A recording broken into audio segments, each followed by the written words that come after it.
"What are you doing here, you lowlife with no education? You're a disgrace to the company, so just leave now." I work in the financial bureau. A decision was made to sell the land of an elementary school that was closing due to a declining birth rate. The head of Sunny Realty, who applied for it, was my old classmate, John Garden. When he noticed me, he started insulting me out of nowhere. The subordinates who were there were shocked by the situation. Even after I left, the head of Sunny Realty continued to speak ill of me from our elementary school days. John looked down on me, thinking I was someone he could say anything to. He displayed his nasty nature by spreading these comments to my subordinate, Sarah. However, Sarah, who was left struggling in his first year at the bureau, and another subordinate, Nick, who was constantly harassed by John, began to empathize with each other's situations and secretly united. Seizing a moment of John's carelessness, Nick took out my business card. "Boss, isn't something strange here? My name is David Smith. I'm a 34-year-old working at the Boston District Office in Massachusetts. My workplace is the Property Management Division of the Financial Bureau, which is not very familiar to the general public. I'm often asked, what does the Financial Bureau do? Or what kind of work do you do there? To put it simply, we mainly handle budget formulation and execution management. As for the Property Management Division, in short, we oversee the district's assets, most of which are related to real estate. Recently, our Boston district was voted as the most desirable place to live in an online survey, which has significantly increased its popularity. As a result, property values have risen, and we've been having hectic days at work. Amidst the rising popularity of the town, we unexpectedly received unfortunate news. Boston Elementary School, a district school with a long history, was decided to close due to a significant drop in the number of students. Though it's a historic school, there was no helping it. It was also decided to sell the land of the school to the private sector. I was appointed as the person in charge. Boston Elementary School is closing. What a shame. I sighed involuntarily. To tell the truth, Boston Elementary was the alma mater of my siblings and me. I have two younger brothers. The second brother gained fame as a gymnast worldwide, but retired with much regret. Now, he uses his experience to coach elite athletes and runs a gymnastics class as a former athlete. The youngest brother is kind-hearted and sincere. He runs a pet shop near our family home. He gets along with all kinds of animals as if he understands their hearts. All my brothers are married and have children. My son Ryan, my second brother's son Ray, and my youngest brother's daughter Katie are very close. Our wives also get along well and often gather to play. When I informed my brothers about the closing of Boston Elementary, both of them were at a loss for words and said, "I see," in an indescribable voice. As expected, many companies were eager to acquire the land of Boston Elementary. The site is spacious and has good access, being a former school. My boss, Mr. Fisher, the general manager, said happily, "So far, Sunny Realty and Shining Homes are competing for it." Sunny Realty is a large company headquartered in the state and operates nationwide. On the other hand, Shining Homes is not losing either. Although its headquarters is in New York, it has a significant number of branches in the state. I remember seeing the president of Shining Homes on TV saying, "Among the metropolitan areas, we are particularly targeting the state of Massachusetts. Both companies seem to want to build a high-rise condo on the site of Boston Elementary. So, we're expecting someone from Sunny Real Estate today, so please be prepared." With that, Mr. Fisher hurriedly prepared to leave. "Got it." As I responded, Mr. Fisher stopped at the doorway, seemingly remembering something, and came back. "I forgot to mention something important. This time, we're counting on Sunny Real Estate." "What?" I asked in surprise. This was supposed to be my responsibility, but he was butting in quite a bit. "Any complaints? David, you can be pretty rigid, can't you? But you get what your boss is saying, right?"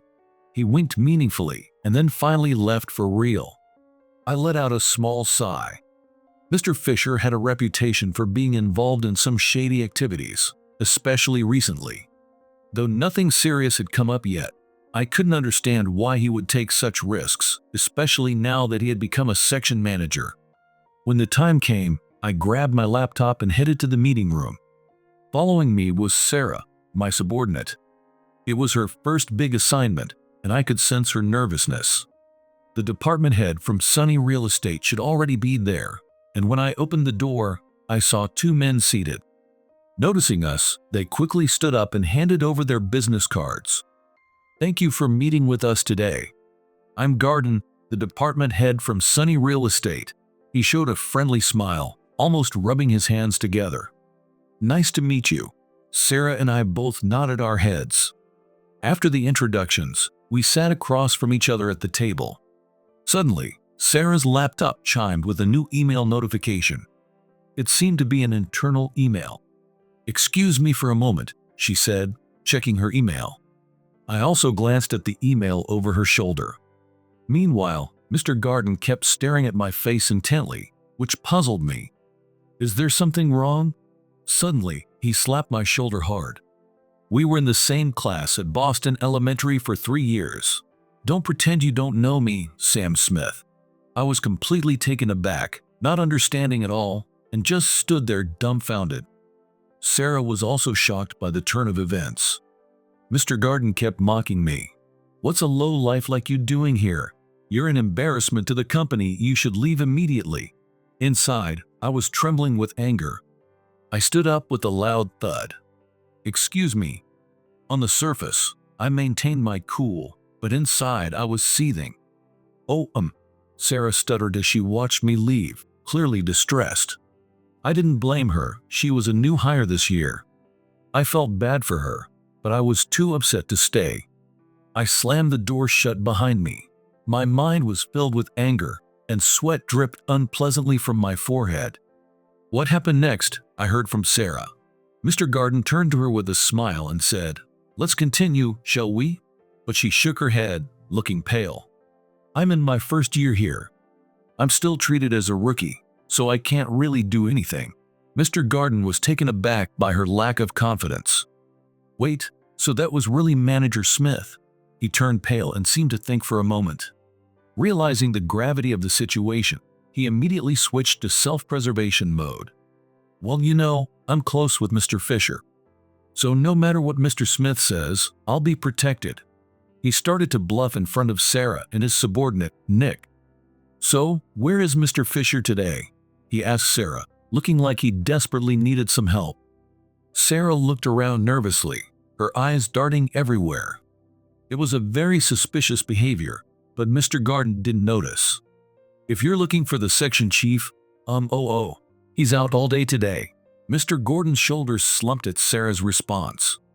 But then, trying to pep himself up, he said, "Hey, we don't need to be so jumpy. After all, we have Mr. Fisher backing us up. And there's a reason why I talk so much about Sam Smith." Mr. Garden started proudly explaining to Sarah and Nick just how useless Sam Smith was. "Remember dodgeball in elementary school? Smith was so clumsy, he always got hit right away. Of course, he couldn't catch the ball. Guys like him are the first ones you aim for on the opposing team. The worst part was when Smith was on my team, we'd always lose." Mr. Garden then nonchalantly pulled out a cigarette. Sarah tried to stop him, saying, "Oh, this is a no-smoking area," but he just shrugged and started smoking anyway, filling the room with smoke and making the two younger employees frown. "So, I'd tell Smith the day before, if you're on my team, say you have a stomachache and skip gym class. That way, our team would win. After that, I'd tell the teacher, Smith faked being sick to skip dodgeball, and make him cry." Mr. Garden laughed. Sarah and Nick exchanged uncomfortable glances, but Mr. Garden didn't notice and kept bragging. "Smith would get in trouble either way, but you'd think he'd learn after a couple of times, right? But that idiot kept falling for it." Mr. Garden took a drag from his cigarette, looking satisfied. And then there were the usual pranks like hiding his gym shoes or textbooks. Whenever Smith brought new school supplies, I'd make sure to take them. My family didn't buy me much, so I'd snatch everything from him. He spoke proudly about how he mistreated his classmate in elementary school. as if it were some heroic tale. Nick, looking disgusted, said a few times, "You know, that would definitely be a problem nowadays," but Mr. Garden just laughed it off. "What are you talking about? It was the 80s. Nobody cared about compliance back then." Sarah felt increasingly sickened as she listened. Mr. Garden kept talking. "The general manager will be back by the evening, right? Still, how did someone like Smith become a section chief? It's ridiculous."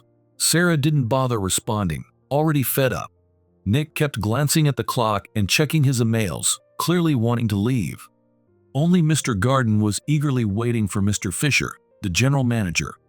Unable to keep quiet, he kept talking. Smith must have done something sneaky to get ahead. Maybe he begged Mr. Fisher. How much do you think he paid? Anyway, just let him know we have no intention of working with him. He'd better brace himself. Mr. Garden gave a nasty smile. At that moment, Nick pointed to the clock. "Boss, are you sure about the time? You're way past your return time." Nick sounded impatient. Mr. Garden got angry at being interrupted. "Hey, I'm in the middle of a good story here. Don't interrupt me. Time doesn't matter. Once Mr. Fisher gets here, we can make Shining Homes regret ever messing with us. Just listen to my story and be grateful." Sarah felt deep sympathy for Nick. Working under such a boss must be awful, she thought. Only Mr. Garden was enjoying himself, filling the room with smoke and his own self-importance. Where was I? Oh yeah, Sam Smith's face always reminded me of a dirty rag. It stank, like the ones we used to wipe up spilled milk at lunch. I'd wipe his face with it until my hands stank too. Then I'd beat him up after school. That's my elementary school memory. He stopped coming to school after that. Sarah and Nick were horrified. It wasn't a confession of past mistakes, but a boast, and they both wanted to run away. The story was too cruel. Mr. Garden alone looked nostalgic. It was boring without him. We didn't go to the same middle school because my family moved across town. I wanted to mess with him in middle school too. Though he said he wanted to play with Smith, it was clear he just wanted to bully him more. Finally, Sarah couldn't take it anymore and yelled, "Stop it already. This is crazy. No matter how much you say it was the 80s. Mr. Garden sighed deeply. "Don't get mad. It's just getting to the good part." Later, I heard a rumor that Smith got into high school. I was shocked. He hadn't been to school since the middle of 6th grade. How did he manage? Could he keep up with the studies? It must have been tough because he was an idiot. He then blew smoke into Sarah's face, making her cough violently. "You're supposed to listen to your elders until the end. It's because you work with someone like Smith that you don't know proper manners." Mr. Garden recounted his cruel old stories with a cheerful demeanor. He seemed satisfied and laughed at Sarah, who kept coughing. "What's the matter? Do you have asthma? Here, have another puff." At that moment, Nick, who was drinking a bottle of water, said, "Wait a second. Boss, who have you been talking about?" "Huh? What are you talking about?" Nick handed his business card to Mr. Garden. "You said your elementary school classmate was Sam Smith, right? But the business card we got from the section chief says David Smith." "What?" Mr. Garden snatched the card from Nick's hand in shock. "You're right. It says David Smith. But who the heck is David Smith?" Sarah, eyes watering from the smoke, glared at Mr. Garden. "Our section chief is David Smith. He graduated top of his class from Harvard University. So who's this low-educated loser you're talking about?" Mr. Garden found himself in another tight spot. "No way," he muttered, his face pale. Sarah seized the opportunity and spoke up assertively. "And about Mr. Fisher, the general manager you're waiting for?" "I said he was out all day, but the truth is, he's just been put on house arrest for bribery. He's not coming back." "Whoa," screamed Mr. Garden. Instead, Nick asked, What do you mean?" Sarah opened the email on his laptop and explained, "It seems the general manager has been taking money from Sunny Realty. There were other rumors about him, but nothing ever came to light. This time, though, it's different. Everything has been exposed in the internal emails. Naturally, both of their gazes fell on Mr. Garden. As for me, I was hurriedly contacting my brothers to discuss how we were going to deal with Mr. Garden. You see, I'm the oldest of triplets. The one Mr. Garden was constantly mocking was my younger brother, the third born, Sam. We all started at the same elementary school, but I transferred to a prestigious one in Washington, D.C. at the end of first grade after passing a transfer exam. And then there's my younger brother, Tom. He was recognized for his talent in gymnastics, which he started in kindergarten, and transferred to a prestigious sports academy's elementary school. His gymnastics coach was a highly influential alumnus, so the transfer was arranged through his recommendation. This happened in the spring of third grade. Our parents asked Sam if there was any school he wanted to go to, but he chose to stay with his friends at the original school. So, Sam chose to stay at the same school with his friends. Our parents respected all our wishes. Thus, even though we were triplets, each of us ended up attending different elementary schools. Mr. Garden had confused me with Sam, but I knew Mr. Garden well because I'd seen him around when he played with Sam. He was a bossy and selfish kid. I wondered why Sam would play with someone like him, but I soon figured out the reason. Sam started skipping school in the middle of sixth grade because of him. Before that, he'd often come home injured, with damaged textbooks, or having lost things. Since I wasn't at the same school, I was worried about him as an older brother. Tom and I were furious at his classmates for making Sam skip school and tried to confront them multiple times. Each time, kind-hearted Sam would stop us, saying, "It's okay." It was frustrating, but Sam's truancy surprisingly turned out for the better. I started tutoring him, and he quickly caught up. Tom helped him with physical training. As Tom and I worked closely with him, we realized something. Sam was slow to grasp things, but learned well with our guidance. By the end of the first year of junior high, Sam was back in school and later successfully passed his SAT. What Mr. Garden didn't know was that after graduating high school, Sam studied in the United Kingdom for 2 years and made friends he still keeps in touch with. Sam is not someone to be mocked by Mr. Garden or anyone else. Once the three of us were together, we headed back to the conference room. When I walked in, Mr. Garden, who had been so arrogant before, rushed over to me, nodding repeatedly. I'm really sorry for earlier. I seem to have made a mistake. Please, Mr. Smith, forgive me. I'll do my best to make it up to you." I entered the room silently, followed by my 2 brothers. Sarah and Nick were wide-eyed, with Sarah exclaiming, "Wow, there are 2 people who look just like Mr. Smith." Nick's eyes widened too. "Triplets," I smiled. "Exactly. The Sam you mistook me for is my brother." Mr. Gordon's mouth hung open in shock. "So you mean I've insulted Mr. Smith and his brother? I can't believe this." Mr. Garden, who had been so arrogant just moments ago, was now shrinking back and floundering. "Oh man, the manager is done for," Nick said bluntly. I thought it was only natural given what he had done, but still Mr. Garden was persistently clinging on. How am I supposed to explain this when I get back to the office? I worked so hard to get to manager, I can't end it here. Please, Mr. Smith, help me. I'll apologize to Sam, I swear. My brothers silently shook their heads. Don't be so harsh. I'll even get down on my knees if I have to. Sam, you're mad at me, right? Of course you are. But now, you can hit me if you want. I'll even give you my expensive fountain pen. How about that? Sam looked bewildered. Tom and I stepped in front of him protectively. No apology is necessary anymore, I said coldly. I decided to end it right there. Please leave and give your rival company, Shining Homes, the land you promised. You can't be serious. Mr. Garden let out a pathetic whimper and slumped to the floor. I pressed on relentlessly.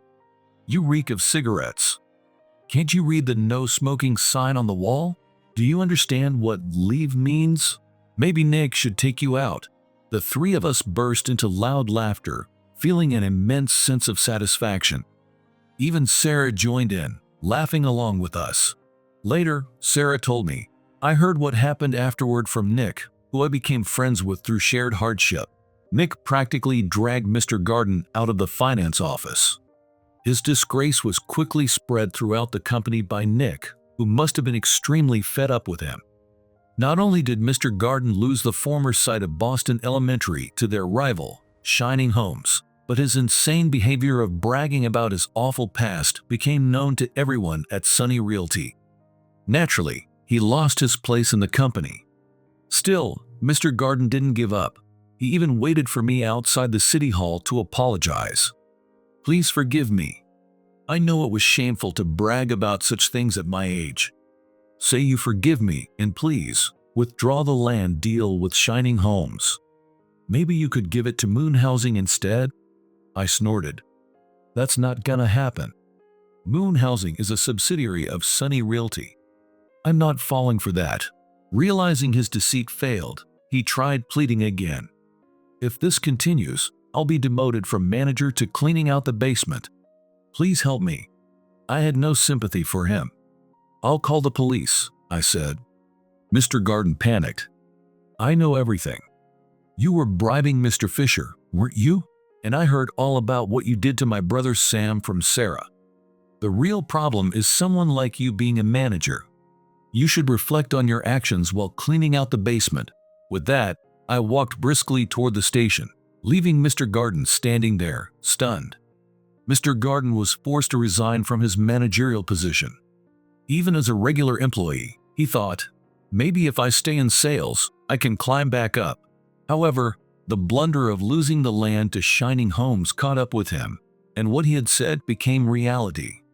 He was indeed reassigned to the basement cleanup crew.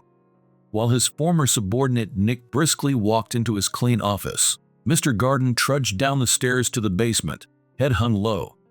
By the way, there was hardly anything in the basement storage of Sunny Realty.